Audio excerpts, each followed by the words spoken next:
As we are now 14 days away from free agency and the re-sign phase, the Carolina Hurricanes are a team poised to be aggressive this offseason.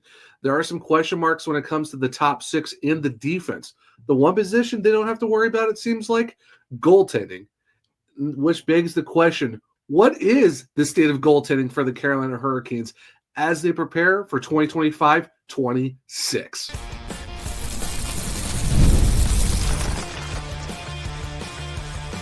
You're Locked On Hurricanes, your daily podcast on the Carolina Hurricanes. Part of the Locked On Podcast Network, your team every day.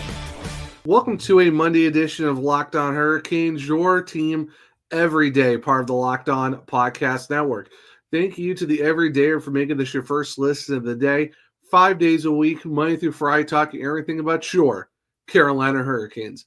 I'm your host, Zach Martin. I'm the credentialed Carolina Hurricanes beat writer over at the Hockey Writers, also the co-host of the Surgecast, which is a weekly Carolina Hurricanes podcast, along with all of my duties here at Locked On Hurricanes. Got a Monday show for you guys, as this episode is all about the state of goaltending for the Hurricanes. Talking about Frederik Andersen, what we can hope to expect from him this upcoming season. Also going to talk about his tandem partner in Pyotr Kochetkov, which hopefully should be a big stepping year for him as he looks to take over the keys going forward. And that being said, with both of these guys, is the tandem set for 2025-26, and why the Hurricanes feel like these two are the guys to run the ship. So starting off the show, we are going to talk about Frederik Andersen, the Great Dane. Will be coming back for another season. Of course, everyone knows back in early May, did a whole episode about it, even did some articles for the Hockey Writers talking about why Frederik Andersen is coming back and just about his deal overall. So as a quick refresher, for those who missed the episode or missed the article about that, Andersen is coming back for one more season, making $2.75 million for the 25-26 season, which will make him an unrestricted free agent in the summer of 26. At the age of 36, and of course, there's $750,000 worth of signing bonuses that goes into him, depending on how many games he plays and all that stuff. And there's also a modified there's the no movement clause, which means he can't get sent down, all that stuff. And there's a modified no trade, which currently is a 20 team, but if he doesn't play a certain number of games, it goes down to a 5-team no trade. So as of right now, he is basically safe from 20 of the 32 teams. Of course, we don't know who's on that list, but that's what they're kind of looking at for him. It makes sense for him to come back because you look at the playoffs he had overall. I mean, outside of maybe the conference final where it was kind of that series went sideways for the most part, not for Frederik Andersen's fault. It just didn't really go his way or the team in general. But 13 starts out of the 15, 8-5 record, a 202 goals against average and 907 save percentage, and did get 2 shutouts, which gives him 5 for his playoff career. All things considered, after the first 2 rounds of beating New Jersey in 5 games and Washington in 5 games, he was most likely the front runner for the Conn Smythe. This is the way he was playing. Unfortunately, conference final, like I said, didn't really go their way. He gave up 9 goals in the first 2 games, and then ultimately they just lost it in 5. But in the regular season for Andersen, how about 13-8-1 and 22 starts, a 250 goals against and an 8.99 save percentage with the shutout. Now, I will say with him and Pyotr, don't look at the overall numbers when it comes to how, like I said, with the 250 goals against and an 8.99 save percentage. We have to remember, too, the last week and a half, 2 weeks of the regular season, after the Hurricanes clinched, they were mainly just trying to focus on keeping their guys healthy. So that's why you see, the Hurricanes finished the season with a 3-6-1 record. You really can't put onus on the goaltenders for the most part when it came to their final overall stats, just because, like I said, for the last 2 weeks, it was a lot of overall team losses with rookies getting more playing time, guys getting rest, stuff like that. So take the final numbers with a grain of salt when it comes to Andersen and Kochetkov. But bringing Frederik Andersen back, it kind of made sense. We'll talk more of why the Hurricanes kept Andersen for another season just because of what they're looking at in terms of the free agent market. You already know what you're going to get with Freddie. The main thing is, can he stay healthy? That's kind of the big question because he missed 38 games this past season due to knee injury. He missed over 30 games the season before with a blood clotting issue, which you really can't blame him for the blood clots because that's just a medical emergency. That's just something that just was an unfortunate thing. This past season, knee surgery missed a lot of time as well. It's just an unfortunate circumstance. That's why even with all the free agents that are going to be available this summer for goaltending, it made sense of why the Hurricanes went back with Andersen. Like I said, you know what you're going to get out of them overall because you look at the last 4 seasons, 14 wins back in 21-22 and 51 starts. 35 wins then. He had 21 wins in 33 starts back in 22-23 and then 13 wins the last 2 seasons. So you can kind of see what you're getting out of him in terms of that aspect. A 217 goals against and a 922 save in 21-22, a 248 goals against, a 903 save percentage. And then even, 23-24, he only played in 16 games, a 184 goals against, a 932 save percentage, and 3 shutouts in the regular season. So you do see where you're getting, a lot of wins out of Frederik Andersen. Not a lot of losses, 14 and 11 back in the first 2 years with the team in 21-22 and 22-23. But other than that, not very many. But of course, like I said, unfortunately, he's only played in 38 games in the last 2 seasons. So that's kind of one of the bigger question marks for Frederik Andersen is the health going to be there? Because when you've only played, like I said, 38 games total, that's kind of tough to see where the stability is in the net, especially because what if Pyotr Kochetkov gets hurt, which we saw this past season, do the Hurricanes have depth? And that's where in segment 3, where the Hurricanes need to go as well outside of just Andersen and Kochetkov for next season. If they are truly the tandem, depth is going to have to be there for sure. But like I said, the Hurricanes know what they get in Andersen. Paul Schoenfelder is a really good goaltender coach. He's really going to work well. We know how good he works with Freddie and Pyotr. And in the playoffs, Andersen has been that guy for the Carolina Hurricanes the last 2-3 playoffs. And it's just one of those things where it's calm, cool, collected demeanor. It's just something that helps this team. And I think it also helps Pyotr kind of help him still learn as a goaltender because, even though he's young too, and someone who's still trying to still find his way. I mean, for goaltending, it's tough. Like when you're between like 21 and 25, there's still a lot of growing pains and a lot of, maturing as a netminder because that takes it takes long for a defenseman to get used to playing in the league. Goaltending it takes longer because there's just a lot more you got to do there. So having Andersen with Kochetkov again is going to give stability not just to the locker room and to the roster, but also give stability to Pyotr, knowing that he has Freddie to still kind of be there to help lead him on as the season goes along, rather depending on who the 1A, 1B is or how they flip-flop back and forth. Still having Andersen there is beneficial for not just Pyotr, but for goaltending coach Paul Schoenfelder and the coaching staff and the Hurricanes as well, because they're used to having Freddie here. He's been here for 4 seasons now. He's going to go on to his 5th. The guys really love Freddie. He's just a presence that's been there for the last few seasons, minus the fact that he's only played in 38 games the last 2 years. It's still a buy that what you get out of. When Freddie's on his game, he is absolutely dialed in and probably one of the top 15 goalies in the league when healthy and on a roll. Does he let some soft goals? Yes, but all goaltenders do, to be honest. I mean, we've seen it in the playoffs. We've seen it in the regular season. Just goaltending is an enigma. Goalies will have really fantastic games where they stand on their heads, and they have games where you kind of wish you had a little bit more to desire. But when it comes to Frederik Andersen and for the Hurricanes, to see where the free agent market is right now, who knows if any teams are really looking to trade goalies.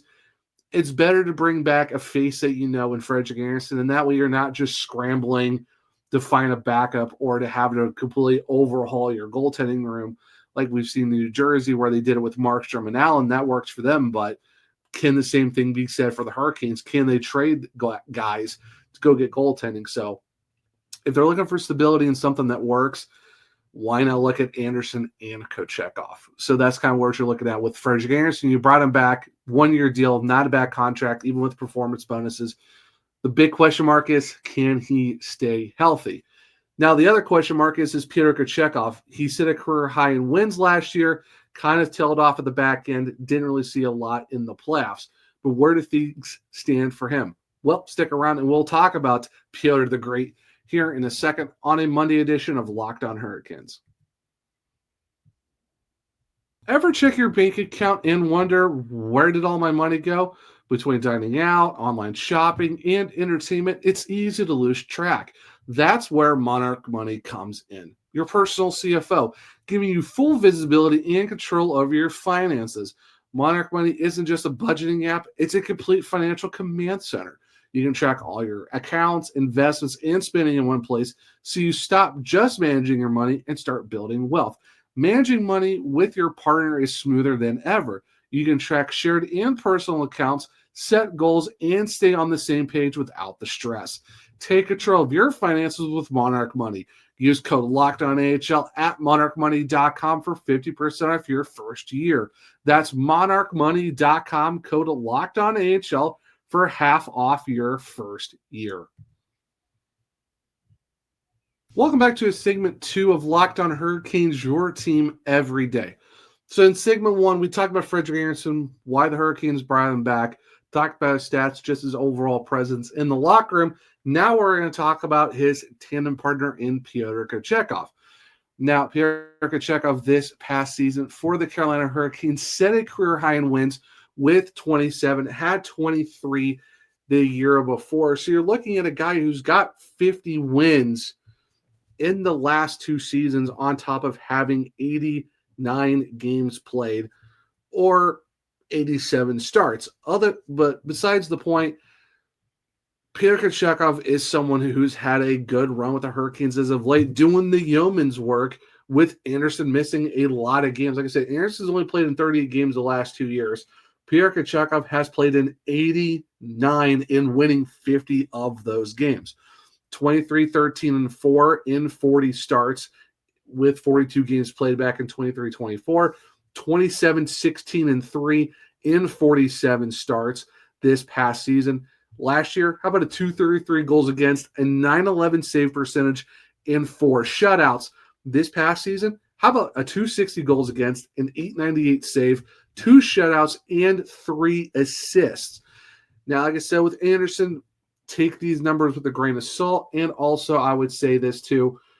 Before the LA Kings game where they got smoked 7-2, Pyotr Kochetkov was playing amazing hockey up to that point. Did he have a couple games that got away? Yes, but like I said, it happens to all goaltenders. But for the most part, Pyotr Kochetkov was playing some great hockey. I talked about it on the show. I even written about it for the Hockey Writers. Goaltending wasn't the main issue for the Hurricanes this past season and wasn't even really on Pyotr Kochetkov. It's just certain points the team in front of him just didn't give him the ability to win more games. And like I said, he could have gotten to 30 wins, but with the last 2 weeks of the season, guys were resting. The record didn't really look that great. So you have to look at his overall record, and you got to look at his stats as a more of a grain of salt type of thing, just with rest happening. Could this be an excuse? Sure, if you want to look at it that way, but also got to have some context when it comes to looking at these numbers. It's not all just about looking at stats. It's also looking at the eye test and looking at the context of what's going on the ice as well. So that being said, you're still talking about a goalie in 89 games played or in 87 starts, has 50 wins. That's really good for a guy who's had to really carry the bulk of the games, the bulk of the run for the Hurricanes in the last 2 seasons. And I know there's been a lot of discourse of, could Kochetkov be traded since Andersen's back? Remember, Andersen's only back for 1 year. It doesn't make sense to trade Kochetkov with 2 years left on his contract. He's going into year 3 of a 4-year, $8 million deal. It's $2 million per season. He's only 25 years old. Like I said, he's got you 50 wins in the last 2 seasons with Andersen only playing in 38 games. That's a lot of wins for a goaltender that it seems like the narrative is that he's erratic. He's just not good. He's a backup. I just don't really see where that narrative comes from when you got a guy who wins games. Yes, does unfortunate games get in the way and he kind of gets in his head? Yes, that's just goalies. Goalies are weird, stuff like that happens. But for the most part, he's mainly dialed in for the Hurricanes. Unfortunately, he only played in 4 games, had 2 starts these past playoffs. And one of them was an Eastern Conference final where it was 1-1 after 2 periods, and then just, bad play by the guys in front of him let the game get away. Nothing he can do about that. And he even came in for relief when Andersen had to leave in Game 4 against the Devils. Did give up an early goal, but then was locked in the rest of the way. So, I mean, the couple starts he did get, he was all right. It's just bad circumstances happen in a conference final where the Florida Panthers just really took it to Carolina, unfortunately. But you look at a season where you have a goalie who sets a career high in 27 wins. I'm sorry, but no goalie just flukes into 27 wins. That's just not a thing. And that's why, for me, even Rod Brennemore's talked about it on Kim and Strick and, the exit interviews and stuff like that. He knows that the big thing for Pyotr Kochetkov this upcoming season is just taking that next step. Rod even said, got to limit the soft goals, got to have the saves that you really need, and basically give him the keys to be that guy. Rod Burnmore thinks he can do it. Paul Schauenfelder thinks he can do it. Eric Tulsky, the front office. Like I said, this past season, goaltending wasn't really the main issue. It was the team in front of them was playing very inconsistent a lot this year, but Kochetkov still got them 27 wins and still helped them to the playoffs again. Yeah, Andersen came back and played great too, but if there's no Kochetkov, I don't know where this team is the last 2 seasons with their goaltending situation, because unfortunately Antti Raanta last year he struggled. Then you had Spencer Martin, who did okay, but wasn't someone that you can rely on constantly. Nothing against Dustin Tokarski as well. It's one of those things where who knows what these last 2 seasons would have been if it was not for Pyotr Kochetkov. The Hurricanes could have traded for a goalie. They really could have, but they didn't because they believed in Kochetkov. And like I said, he still got them 27 wins. He's got them 50 in the last 2 years and still has helped guide them there. Like I said, this is a big year for him in 25-26 to where you're going to year 3 of your 4-year deal. The question mark is, can you be the number 1 goaltender? And that's what they're looking at in Kochetkov. And I believe that if he's, gets out of his own head, plays the way he was playing for most of last year, I think he can be that goalie. He's shown flashes of when he is absolutely dialed in. He is up there with a lot of good goalies. Someone who could be talked about as a potential top 10, just the way he plays and how dialed in he can be. Not that erratic goaltender. There's a lot of games this year where he played really calm, squared up pucks, squared up shooters perfectly, wasn't lunging left and right, wasn't playing really Dominik Hasek flying all over the place and stuff like that. He was staying purely sound, playing pucks well, playing players right. And if he is absolutely dialed in and plays that more calm game, he's fine, but he's finding that balance of being a controlled goalie where he has to make those huge saves and be aggressive, but also be conservative as well. Like I said, it takes goalies a good long time. It takes them longer to get used to playing in the league. Some goalies bloom a lot later. Some take some, time to get better in their craft. But Kochetkov's still young. He's proven that he's shown flashes of being that guy. It's just this year, like we said, the question mark for Freddie is the health going to be there. The question mark for Pyotr Kochetkov, can you limit the soft goals? Can you stay more consistent? And can you stay at the elite level? Like I said, you don't fluke into 27 wins. You don't fluke into 50 the last 2 years. Kochetkov has shown over and over and over again that he can be that guy. It's just got to string it together, got to keep it for a whole season, and get more starts in the playoffs. He does great in the regular season. By the time he gets to the playoffs, though, you don't really see him a whole lot. The next big step for him is to get more starts in the postseason. That just comes it comes down to how is he going to be in the regular season? Is he going to be the Hurricanes 1A goalie this year? Time will tell, but I think with the fact that you have Andersen and Kochetkov, you know what you're going to get. You're going to run it back with these 2 guys. You know what works with them in the regular season with, swapping back and forth, or maybe one guy gets more starts. It's a long season. anything can happen, but I think the Hurricanes are in a good spot overall with what they have and what is very lacking in the goaltending market and free agency. That being said, where is the tandem looking like? What is everything going around surrounding the goalies? Stick around. We'll talk about it here in a second on a Monday edition of Locked On Hurricanes.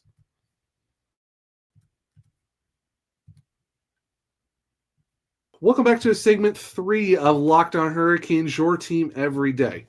All right, so we talked about Frederik Andersen, what he brings to the Carolina Hurricanes. What's the big question mark for him this upcoming season? Same thing for Pyotr Kochetkov. What does he bring to the Hurricanes? Well, it brings them wins, helps get them to the playoffs. His question mark is consistency and taking the next step to being that number one guy. Now, that said, is the tandem set for 25-26? For me, and I've written about it for the hockey writers that came out on Sunday, I believe that the tandem is set for the Canes.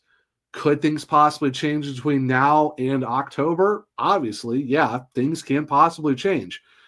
But just from what it looks like, just from the optics, just from what we've kind of heard from management and the coaching staff, it looks like it's going to be Kochetkov and Andersen going into 25-26. But like I said, things could potentially change, and I could be looking completely wrong here, which, hey, it happens. Not everyone's completely right all the time. But I just do believe from what we've been seeing, what from the optics are, this is your tandem. Because you already know what you get with these guys. You saw it this past season. You saw it the season before. Even when Antti Raanta was there. You get what you get in Andersen. If he's healthy, he's really good. If Pyotr Kochetkov is not in his head and stays more consistent and finds that balance between being aggressive and patient, he is also a really good goaltender. This could be a tandem that might make a run for the Jennings, which gives it the least amount of goals in a regular season, which the last time the Hurricanes did it was 3 seasons ago with Andersen and Raanta. Could they do it again? Possibly. Now, that being said, I still do believe that the Hurricanes should go and get a third goaltender for depth to help them just in case, knock on wood, that there's an injury. Hopefully there isn't, but if there is, they need to have a more sound NHL-ready goalie. That could be a guy who could play as a good backup and also give them some depth in the American Hockey League if they need it. 2 guys I would consider looking at, possibly Michael DiPietro, who played for the Providence Bruins in the Boston Bruins this past season, and also Alex Lyon, who saw time between Grand Rapids and the Detroit Red Wings. 2 possibilities there in terms of looking for a third goaltender. That's where I believe that in terms of making moves for goalies, it's going to be more of a depth move for the Carolina Hurricanes, finding a more legit third option goalie who has some NHL experience, who can be that guy to be a backup in case of injuries, as a break glass for emergency type of thing. Find a little hammer, break the glass, there's your third goalie. The reason why I say that is, and the reason why the Hurricanes brought back Frederik Andersen, is because you look at the goalie market. As of right now, there's only 12 unrestricted free agent goaltenders that will be available. And to be completely honest with you guys, I don't see them anywhere near what a Frederik Andersen can do. That's why the Hurricanes brought him back and signed him on the dotted line back in early May. Because right now you have Ville Husso, Jake Allen, Vitek Vanacek, Alexander Georgiev, Anton Forsberg, Daniel Vladar, Elias Samsonov, James Reimer, David Riddick, Alex Lyon, and Chris Drager. Now it's 11 names. The 12th name, Marc-Andre Fleury. Thing is, he is retired. So technically there's 11 goalies that are right now available, but Puckpedia has 12. Yes, as of right now, Vitek Vanacek is in the Stanley Cup final for the Florida Panthers, but in 24 games, 886 save and a 357 goals against average with 3 wins. That said, I just don't know if he's a goalie that the Hurricanes really could look at with his $3.4 million cap. It could be him for cheaper, possibly. But does it make sense? Not really. Jake Allen was a backup, 34 years old. A 908 save percentage, a 266 goals against. Not bad, but he did have 4 shutouts and 13 wins. But, however, he also picked up 16 losses, where Vanacek also picked up 10. I just don't see where it makes sense with his almost $4 million cap. Do the Hurricanes go and get Jake Allen because he could potentially just stay with New Jersey? Ville Husso, not great numbers as well, almost making $5 million, and he played for the Ducks. Georgiev played for the Avalanche, went to the Sharks, did not have a great year at all. An 874 save percentage in 49 games. You see where this is going. Dan Vladar's not bad, under a 900 save percentage, though. Same thing for Reimer, same thing for Riddick. Alex Lyon, like I said, an 896, a 281 save percentage, did have 14 wins and 9 losses. He made $900,000. That's where I see the Hurricanes making a move. It's for a guy like Alex Lyon, where you can just bring him in. He's your third netminder. You can send him down to Chicago, let him play down there with the Wolves. In case there's an injury there, you send him, you bring him up. He's played with the Hurricanes before. He's got NHL experience. I mean, he helped Florida make the playoffs 2 seasons ago on an insane run to backdoor them in it. That's where I think there's a move there for the Hurricanes. Other than that, in terms of the free agent market, there's really no goalies that they could really go after that makes more sense. Because I said most of these goalies had a above 2.5 goals against and a sub 900. Yes, that's kind of the same numbers as Andersen, but you know what you get out of Andersen. You don't know what you're going to get out of Alexander Georgiev, who almost had a 4 goals against. Same thing for Vanacek. Yeah, you know what you get. Yeah, Jake Allen had 266 goals against in 31 games and 4 shutouts, but really staying in New Jersey, and he's almost making $4 million. You sign Andersen to 2.75 with $750,000 in signing bonus. That makes more sense. Ville Husso, not great numbers, but it's the Ducks. But do you really go after a guy like that who got basically shipped out of Detroit? Dan Vladar, maybe. You maybe could get something out of Vladar. 11 wins, but 11 losses and 895 goals against, or a save percentage and a 286 goals against average, making $2.2 million. He has 27, but are the Flames going to keep him? That's a big question because they might want to keep him there with Dustin Wolf. So there is a couple of guys that you can maybe look at, but they might stick with their teams. And that's where I'm thinking, if for the Hurricanes, you bring back Andersen, you know what you get out of him. You're bringing him back for 1 year. It's less than $3 million. That makes sense. You have Pyotr Kochetkov for 2 more years at $2 million. Your goaltending, your tandem is making less than $5 million combined. That's where I feel like that's why the Hurricanes are going to stick with these guys. And like I said, if they're going to make a goalie move, it's a third netminder. Could it be Michael DiPietro of the Bruins? Possibly. He's 26. He has proven that he's good in the AHL. He's had some okay AHL numbers. That's a guy who has some experience. Why not bring him in? And no, he has no relation to Rick DiPietro, the guy who still makes a lot of money off the New York Islanders in that contract. Or you can go get Lyon, who's played for the Hurricanes before. You know what you got out of him. He's got some solid numbers in the NHL with Detroit, with Florida, and all that. You know what you get out of him. That's a third goalie to have in your system. But I don't know if any goalies are willing, or teams are willing to move their goalies right now in a goalie swap with the Hurricanes. And like I said, there's 11 goalies in the free agent market this summer. 11. And there's maybe 2 that you could look at. And I would say even then that's a third goalie more than anything else, more than an Andersen or Kochetkov. So that's why I believe when you look at the tandem, this is it. This is your tandem. Like I said, anything could change between now and October. I can fully admit that. And if it is, well then, hey, welcome to the curse of being a journalist where you don't really know, or a guy who does a podcast. You don't really know because you're not in the room, but just by reading the optics and reading the vibes around the team, this could be the 2 goalies that you're looking at for the Hurricanes in 25-26 with more of a depth move that might happen. But like I said, anything can happen. But just for me, as it stands right now on June 16th, your tandem for 25-26 is Frederik Andersen and Pyotr Kochetkov, and the Hurricanes might be looking for more of goalie depth more than anything else. But like I said, between now and October, something could potentially change. But for me, it's a depth move this summer more than anything else. And you're going to have, the Great Dane and Pyotr the Great in the net for the Carolina Hurricanes. But guys, this will be a Monday edition of Locked On Hurricanes. Thank you for making your first listen of the day. For your second lesson, well, why don't you go check out Locked On NHL Game Night? There is no offseason, bringing you the daily league-wide stories that matter the most with the local coverage you love from Locked On. Find Locked On AHL on YouTube or wherever you listen to podcasts. If you want to keep up with me, I'm at OneTrueZach on X. The podcast is LO_Hurricanes. I'm also on Blue Sky at TheZacharyMartin, where you can check out my link trees in my bios, where you can find all of my written content at thehockeywriters.com. A lot of, draft and free agency stuff coming out as of late, so make sure to check those out. If you want to check out my other podcasts, well, it's the Search Cast on all podcast platforms and on YouTube for Locked On Hurricanes. You can find us on Spotify, Google, Apple, iHeartRadio, wherever you listen to your podcast. Make sure to follow, subscribe, leave a 5-star rating and review, because I might just read it on the show.